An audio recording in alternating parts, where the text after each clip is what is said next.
So, you find yourself on the UnrealEntGaming channel. How fortunate for you. I, Lord Frieza, will spare your life as long as you subscribe and turn on notifications. Also, don't forget to become a member of UnrealEntGaming's Patreon for tons of exclusive content to early access media and much more.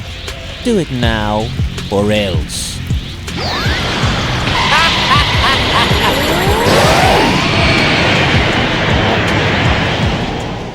So with our heroes now having to continue their journey and having to make their way on over from Demon Realm number 2 and having to try to attempt to reach Demon Realm number 1, as it only now appears as though no matter where our heroes end up going, trouble always seems to go and find them, as I want to welcome you all to my Dragon Ball Daima anime episode number 14 review, as right off from the very beginning of this episode, similar to that of the previous episodes before it, our heroes are seemingly all sleeping on the ship, only this time there are no ship issues to which the ship is going down this time around as it was before, and I've had several people point out the fact that this could be due to Glorio having to do all of this on purpose, because not only do we, the audience, know that Glorio isn't really someone to fully trust since he is working with Dr. Arinsu, but with Pansy being the only one that's there and kind of navigating the ship, she is keeping a very close eye on things, to which all the while when then going back to Goma, I find it quite interesting to see how Goma in a way kind of has his own little goofy Ginyu Force in the Demon Realm, and as even though Degusu and Goma's entire MO and their motives are to prevent Goku and company from having to reach Goma's castle, we know that Goma doesn't want for our heroes to obtain the Dragon Balls, we know that Goma doesn't want our heroes in having to reach Dende, and so what ends up happening in this episode is, seemingly enough, it looks as though Goma is putting together an assembly squad to not only go as far as to prevent our heroes from reaching Goma's castle, which is their entire MO from the very beginning and having to revert their bodies back to where they were before, but what I really enjoyed about this specific portion of the episode was seeing more of Goma, right? Because we never really got to see much of him, even though this entire story is kind of centered around this little guy wanting to be the next Demon King, right? So to kind of see how Goma holds command over a lot of troopers, even though a lot of them, such as the forces that he was talking to, were goofy, you can see it upon his expression that he does not want for our heroes to reach Demon Realm number 1 as they're nearing their way ever so closer and having to do so. It was only a little later on, after having to stumble across Warp Sama and noticing that Warp Sama really wasn't operating because Goma and company had shut Warp Sama down in the previous episode. So what Goku ends up doing in this episode is traditional to that of Goku's nature. He winds up finding himself in a situation to which he ends up getting electrocuted and nearly drops right on down into the abyss below, which was very fascinating to see, because even though the password that they were trying to use and having to go through Warp Sama really wasn't working to their favor because they didn't know that Warp Sama had been shut down, Goku ends up extending his power pole in attempts to try to break his way through, only to get electrocuted instead. But even then, I always kind of knew that I was going to like Neba in Dragon Ball Daima a lot more than I did, and that's only because in this episode specifically, we see how unlike Monaito from Dragon Ball Super, this Namekian actually proved to be very resourceful, because not only upon Goku's descent down below was Neba actually using somewhat of a spell, or kind of like sort of something similar to that of an energy-like technique to which it caused some kind of a hallucinogenic kind of trance-like motion for our heroes, especially Pansy, to be seeing up in the sky and be lost in. It was only just as Neba was holding this little tiny orb of energy within his palm and kind of using this as a way to wake Goku up, and then from that point having to use his own energy and essence to his advantage in making their way on over into Demon Realm number 1, as I do believe that what this episode further goes on to establish are all of the factions that we see within the Demon Realm, because just because seemingly enough you either reside in the Demon Realm or you just so happen to be a demon doesn't really necessarily mean that everyone plays on the same side here. But it was only just upon with Neba having to notice certain things being off because Goma was preventing all of them from having to reach him, even though it kind of seemed as though Neba was actually helping our heroes for the goodness of whatever cause they were trying to seek out and ultimately fulfill, we know that isn't the case, because we know that Neba has ulterior motives, but when talking about ulterior motives, there was a specific scene where Majin Ku and Majin Du were inside of like this demon realm deli, right? To which coincidentally enough, they ended up coming across the same group of goons that Goma was talking to from the beginning of the episode, which I honestly thought they were about to start brawling in this little convenience store over a bar of chocolate, which I think would have been a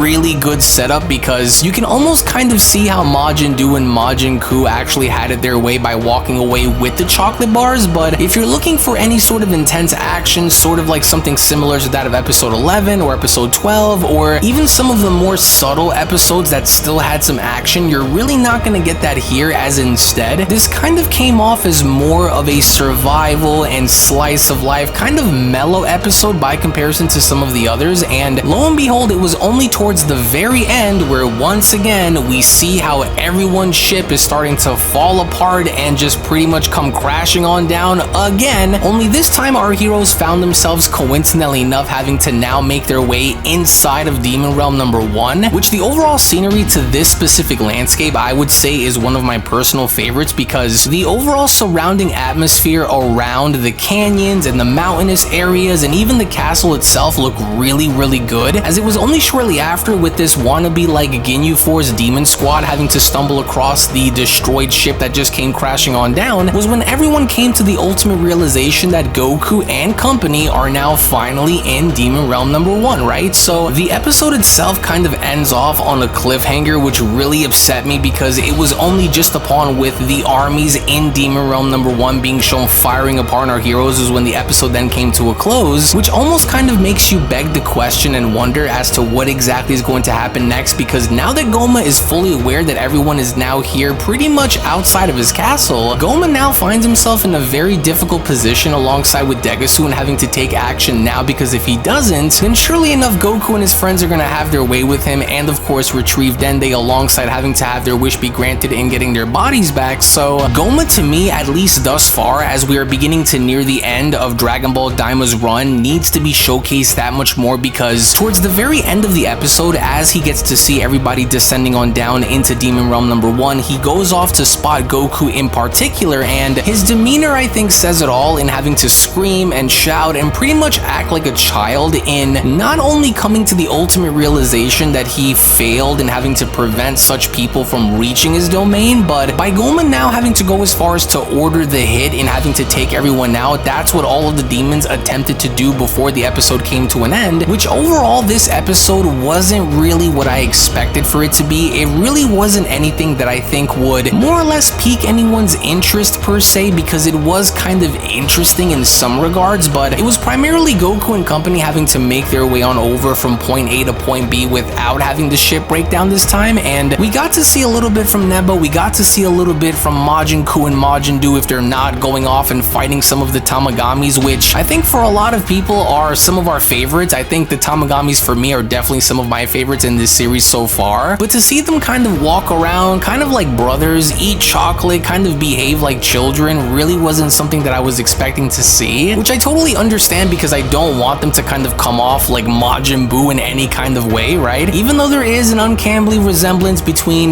their love for food and Majin Buu's love for food, to me this episode was sort of alright, and I really cannot wait to see what's going to go down during Dragon Ball Daima's upcoming episode next week, which will be that of episode 15, because not only are we going to see our heroes finally battle it out and having to confront Goma and his minions, but the million-dollar question then becomes, will that be the very moment where we're going to get to see how Glorio's going to reveal himself in having to be the double-crosser and the traitor that was within their group their entire time? So, but even now, by the end of all of this, I want to go ahead and get your thoughts down in the comment section below on how you guys felt about Dragon Ball Daima episode 14, and more importantly, now that we're 14 episodes into Dragon Ball Daima, how exactly do you guys find yourselves enjoying Dragon Ball Daima now by comparison to its original debut back in October? And with the overall information provided and with the things that we understand as Dragon Ball Daima is now slowly but surely reaching the end of its series, how exactly do you guys expect for everything to culminate by the very end, with our heroes having to learn about the truth of what's been going on, including having to see everything culminate with one giant fight by the very end? As again, I want to thank you all so much for being here. As always, thank you all so much for your time, to which if you also just so happen to be new to the channel and of course love Dragon Ball, then I do encourage for you all to head head on over and smash that subscribe button, on top of making sure to go on over and give this video a big fat thumbs up by smashing that like button down below. Tune back in for more, and with all that being said, I want to thank you all so much for stopping on by. As always, Dragon Ball Daima has been very enjoyable, I would say, during its latter episodes more so than the beginning, and I kind of wish that Dragon Ball Daima had a similar pacing to what is going on now during its early beginning episodes, because although they were relatively slow, that did go as far as to turn off a lot of people, so I'm actually quite glad to see the overall pacing pick up during the latter portions of Dragon Ball Daima so far, and I really can't wait to see what the final battle of this series is going to be, because at this point we are bound to see anything happen, and I can't wait to see that unfold. So with that being said, I want to thank you all so much for tuning in, and I'll be seeing each and every single one of you down in the comment section below and in the next video. Take it easy, everybody, and have a great day. Peace. Hello. Did you know that you can stay up to date with the latest Dragon Ball content by simply subscribing to UnrealEntGaming? Also, don't forget to follow on these social media platforms, you sexy son of a bitch. Roshi. Silent Cell, me and the fans are having a moment. That's right. I know what you want. Extra long, thick Dragon Ball content. Quality reviews with flawless editing. Yeah, you like that, wouldn't you? You dirty bitch. Roshi, the fuck? God damn it, I need them to subscribe, Cell. And we're demonetized. Yeah, screw it. Let's cut to the video.